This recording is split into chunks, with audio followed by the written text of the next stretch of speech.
Je, wajua kuwa Allah ni mwanaume? Kwa sababu yeyote anahitaji mke ni mwenye jinsia ya kiume.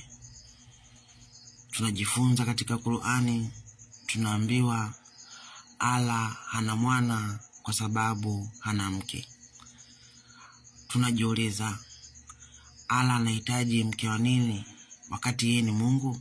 Je, Mungu naye ana jinsia ya kiume ili aweze kuhitaji mke?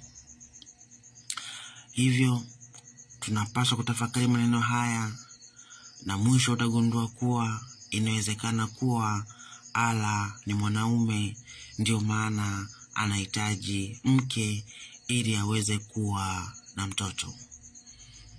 Ndugu zangu, karibu.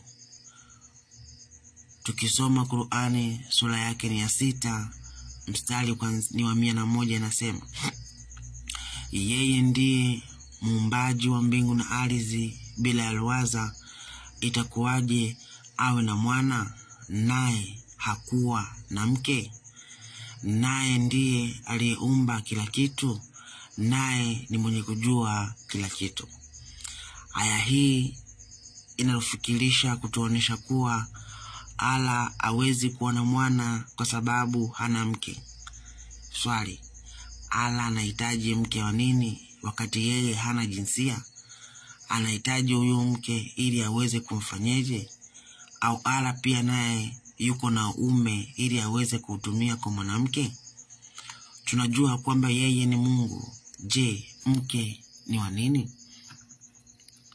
Tukisoma tena Qur'ani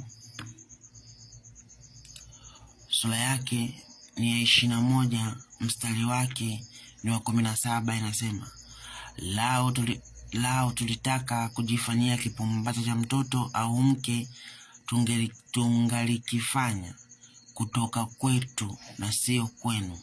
Hatukuwa ni wenye kufanya hilo, kwa kuwa ni muhali kwetu kuwa na mtoto au mke. Allah anatuambia kuwa kama angetaka mke asingemtoa kwetu, bali angemtoa kwao. Hii ina maana kuwa bado Allah anasisitiza kwamba yeye ili aweze kuwa na mtoto ni anahitaji mke, lakini huyo mke asingemtoa huko kwetu, bali angemtoa huko kwao aliko. Hivyo aya hizi mbili zinatuthibitishia kwamba na kutuonesha kwamba Allah ni mwanaume na ana jinsia